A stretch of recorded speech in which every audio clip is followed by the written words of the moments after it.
Welcome back to SaharaTV. My name is Rudolf Okonkwo. Yesterday, the Nigerian president, Dr. Goodluck Jonathan, set up a committee to discuss the modalities for granting amnesty to Boko Haram members. On our show today, we've invited the executive director of the Christian Association of Nigeria and America, Pastor Laolu Akande, to help us understand what his association now feels about the trend of things in Nigeria. Pastor Laolu Akande, welcome to SaharaTV. Thank you very much, Rudolf. Now, let me start by asking you, you are following the news. You heard that the committee has been set up for discussion on how to grant amnesty to Boko Haram members. Is anyone in your association a member of that committee? Well, certainly not. The government so far has kept the membership of that committee secret. I think we can fairly say that they are very confused themselves. But I can assure you that no member of our association is serving on this committee. People are concerned about the opposition of your association to discussion or granting of amnesty. And some people ask, as Christian group, are Christians not supposed to be forgiven? Hello? Can you hear me, Laolu? All right, I think we lost Pastor Laolu Akande. We are going to get him back and we are going to continue the discussion. We want to find out why the association is against amnesty to Boko Haram. They issued a press release yesterday stating some of their concerns about the direction that the government is taking.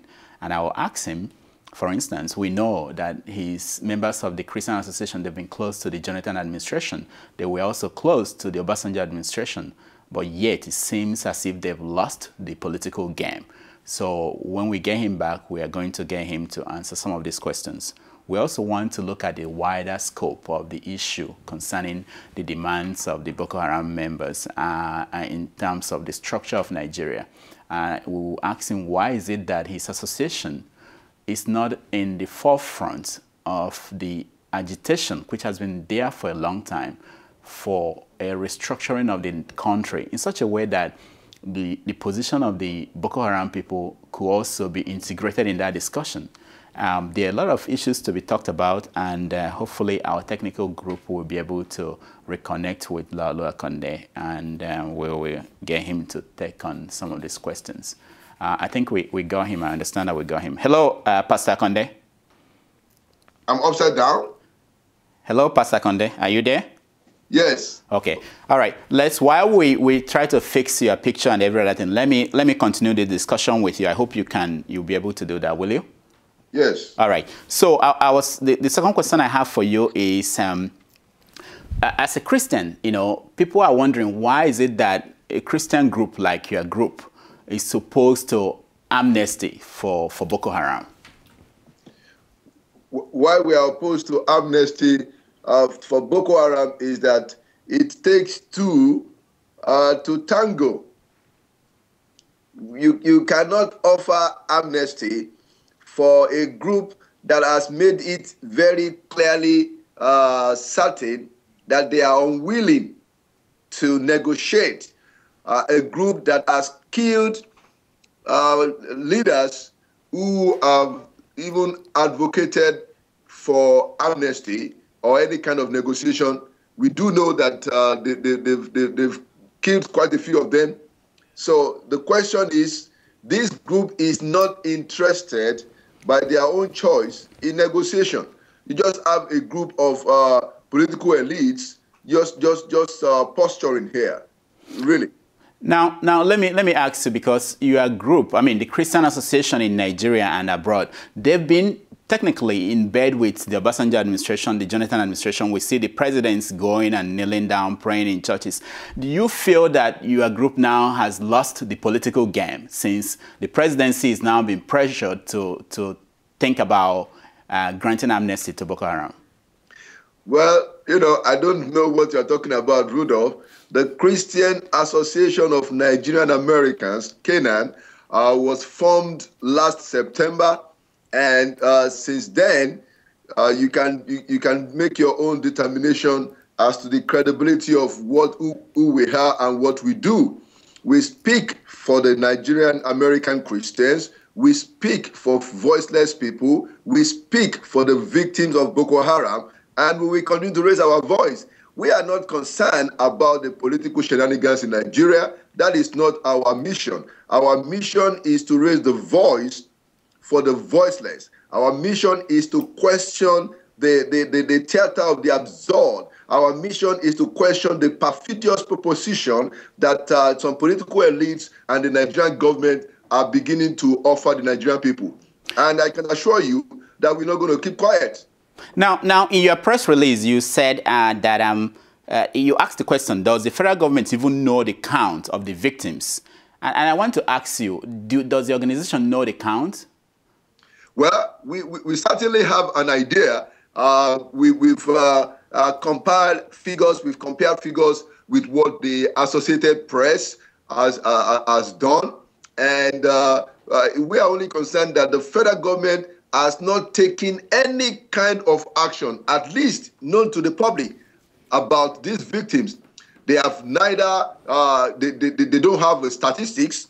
If they do, I think they should release it, of how many people have been affected, where are they, people that have been displaced, how are they, how is their life continuing? When we went to Abuja last month, Rudolf, we met quite a number of the victims, and one of them was Mrs. Deborah Shetima, who lost her husband. Her husband was killed in her presence, and as two of her daughters were screaming, the terrorists, they abducted the two of her daughters and took them away.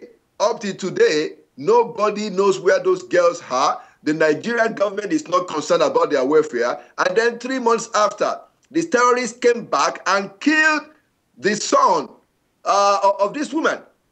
And the woman, they asked her to leave her home for her safety. Now, this is the kind of situation that we are dealing with. And you have a government that does not show any kind of humanity, any meek of human kindness, to even say, oh, where are you people? How can we help you? How can we relocate you? They are totally unconcerned about that.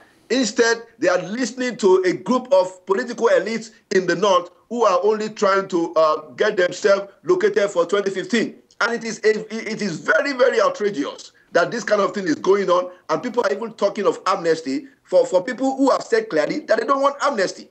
Now let me ask you, Laolu, can you share with our viewers the figures of the victims that you have at this moment? It may not be complete, but what is it? Because we don't have any idea, and I think you guys may have an idea. What is the complete figure that you have at this moment? Do you know? Okay, as at the last count, at the end of last year, there were about 3,000 people that have been killed in the last 3.5 years.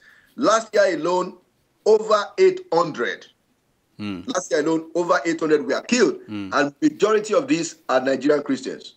Now, your association keeps saying also that Boko Haram has not yet articulated their position or their viewpoint. But we know in various videos we see from Boko Haram, they keep saying that they want to Islamize Nigeria, they want Christians in the north to leave. Is it that you don't believe what they are saying, or that you want to hear something else, or that you have no answer to the viewpoint?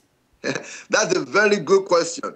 Now, when we say that when we raise that issue, it's not that we are unaware of what they're talking about. We know that it's the proposition to Islamize Nigeria. They have advocated that very clearly, but our interlocutors they try to deny that, and so we ask them, okay, so what do they want? If what they are saying, which everybody knows, that is to Islamize Nigeria, if that is not their goal, what then is their goal? And so it's some kind of a rhetorical question that we are asking. We know what Boko Haram is all about. They have made themselves very clear. But the problem, Rudolf, is that you have a group of political elites from a section of the country trying to become, just getting themselves involved in this matter. They don't represent Boko Haram. They have said it over again. They have no contact with the real leaders of Boko Haram. So our own issue is that what what kind of what is the basis of their asking for amnesty, or even asking to have negotiation? They don't speak for Boko Haram. The Boko Haram leader has said it over and again that they don't represent them. So what are we really doing? It's just a theater of the absurd. Now, a Christian leader in the north, in Maiduguri, actually said recently that out of the 52 churches in the city, that 50 have been destroyed. And now the question is, why are Christians still in the north? Why are they insisting on remaining there? Well, I mean, I wouldn't be able to answer that question because I'm not in Nigeria. I think people have the freedom, you know, of movement. They can choose where to stay or where not to stay. So I think it's up to them. But I'm sure that we've seen quite a lot of movements also. People have been relocating down south, which is very sad, you know. But I think people will have to ultimately decide where they want to go, what they want to do. But our own issue is that the federal government of Nigeria, the state governments in Nigeria, they have a responsibility to maintain law and order, to protect life and property. This is what they have failed to do. And instead of that, what you hear is this laughable proposition of granting amnesty to people who said you can as well go to H. I don't want to use the word on here. Now, Pastor Laolu, I'm interested in knowing how your organization was able to convince the International Court of Criminal Court to consider indicting the Boko Haram members for crime against humanity.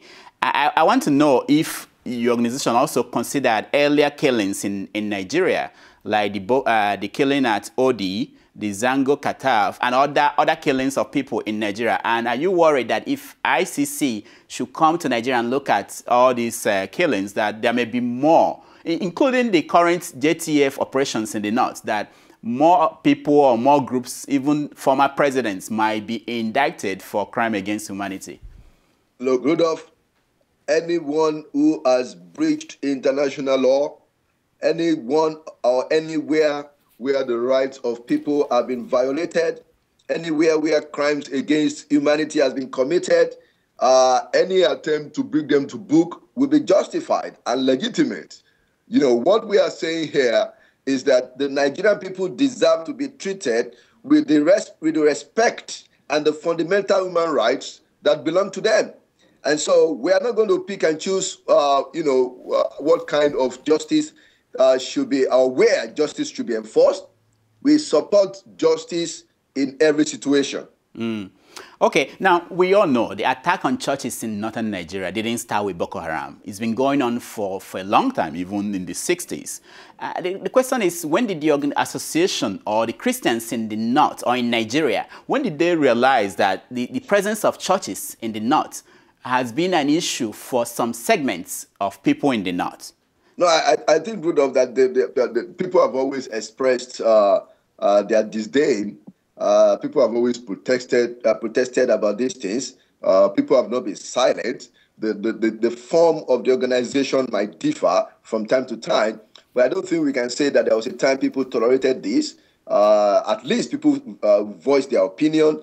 And so what is happening, yeah, you're correct, it's not new. It's been going on for a while. Maybe the tempo and the voices are now rising and getting greater traction. But the voices of protest, people saying no, people crying out against all these injustices, is not a new thing by any stretch of the imagination. Okay, now the way you articulated the plight of Christians in the north is very moving. There's a question about restructuring the country, and it's been there on the table for a long time.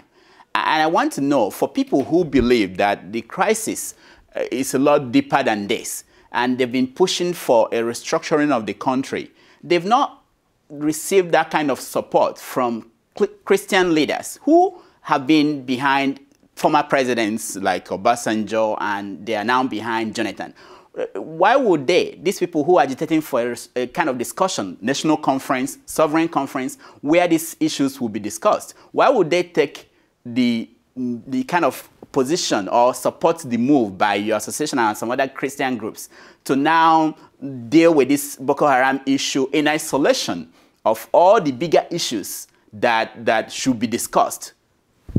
Well, speaking for myself personally, Rudolf, I don't think that the issue, we are not asking, I think, let me say that, we are not asking that this issue should be treated in isolation, certainly.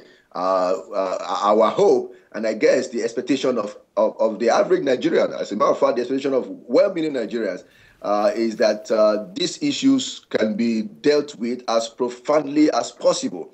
What we are saying is that this particular,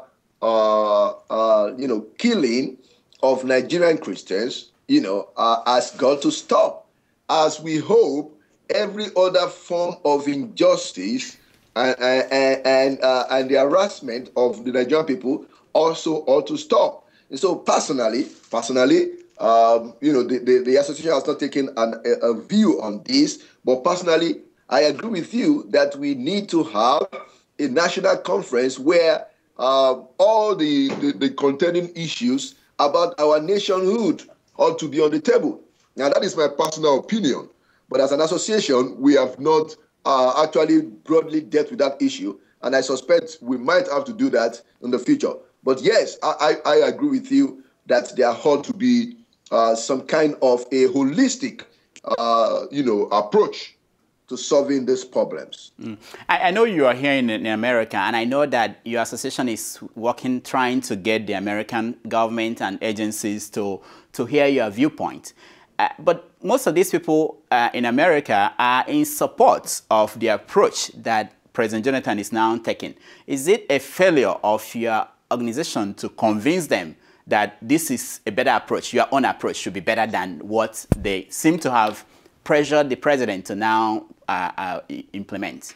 No, I disagree with you, Rudolf, that the people in the U.S., whether it's the government or the society, that they agree in total with the way the Nigerian government is handling the issue of terrorism. No, I actually know that as we are speaking, the U.S. government and the Congress, they must have received a report that was ordered by a congressional act at the end of last year, requiring that the strategy of the U.S. government ought to be reviewed regarding, how the U.S. government responds to the issue of Boko Haram and terrorism in Nigeria specifically. I also know that the FBI, the State Department, the Justice Department, Homeland Security, don't agree with the attitude of the State Department on the issue of how to handle the Nigerian Boko Haram terrorism issue. So it's not true that they agree in total with what is happening in Nigeria. They have their own concerns. They have expressed it to us, to the congressmen, through our meetings. And everybody is just concerned as to what is the best way to handle the matter. So I don't think that it's accurate to say that they agree in total with the way the Nigerian government is handling it. Yeah. Okay, so now looking at what's going on now, what is your approach? What will your association now do, now that the president has moved on to try to implement this amnesty? Well, look, I mean, Rudolf, there is not going to be any amnesty until the Boko Haram leader themselves, come out and say whether they want to have negotiation. Don't forget that Abubakar Jatau has made it very clear that he is not interested in any amnesty. He has even, vowed to kill anyone that is purporting to negotiate on their behalf. So what we suspect is going on is that, well, like some of the northern leaders said, that they need to be able to take something to the terrorists. And we're going to see how far that is going to go. You and I, we've seen the video. You alluded to it, in your earlier remarks, that these people have said they are not interested. So, I think we just have a political posturing going on. I don't think that there's going to be any amnesty, seriously. Look, I mean, they started talking about amnesty in the last few days. And I think yesterday in Kano, you still had bombings. Yeah, so you can look at the situation, what's on the ground, and begin to see what is realistic. I don't expect the amnesty thing to go through. I think it's going to fall through very soon. Do you also think, like some people are suggesting, that this has something to do with 2015 and the president trying to position himself? I think so, but I'll be speaking for myself personally. Now I'm talking as a journalist now. I think so. All right. I know you don't have a lot of time. One more question before we go, but I hope you will come back again so that we'll continue this discussion. Your association recently donated $50,000 to victims. While it's very commendable, people are wondering, is it like $50 from one church or $100 from one church? In terms of the magnitude of the need and why the association, I mean, look at the number of victims that we have in the country. Can't the association here in America do more to support these victims? Rudolf, maybe when you send your own contribution, we'll be able to do more, considering that you are a Christian yourself. But quite frankly, I understand the point. What we are trying to do is to use that fund to raise awareness of the country as to the need to pay attention to these victims. We are not trying to give the impression that we can, solve all the problems. Don't forget that most of the members of our association and our churches, they are immigrants. Okay, I mean there are fatter, deeper pockets in Nigeria. So we took that decision in order to create awareness and to sensitize the people in Nigeria, the businesses, people in industry, even governments and other sectors of society to do something for the victims. And I would be happy to tell you that since we did that, the leadership of CAN and some of the state governors, we are told, they are beginning to actually see how we can have a national fund, where, all kinds of people, Nigerians, governments, individuals can, contribute something to as a relief fund for Boko Haram. No, Laolu, just so that you can understand me, it's not that appreciated or that it's not something that is commendable, but you just have to know most people are looking at these churches. They're here and they have their general overseers with private jets, and they wonder, $50,000 only? One private jet, a CEO or one of the general overseers with 3 private jets could sell one to support the victims, and that would be more money. Anyway, thank you so much for coming on Sahara TV. Thank you very much. All right. That was Laolu Akande, the Executive Director of the Christian Association of Nigerian-Americans. When we come back, we are going to continue our programs with some of the critical issues of today that we are going to be discussing. Stay tuned.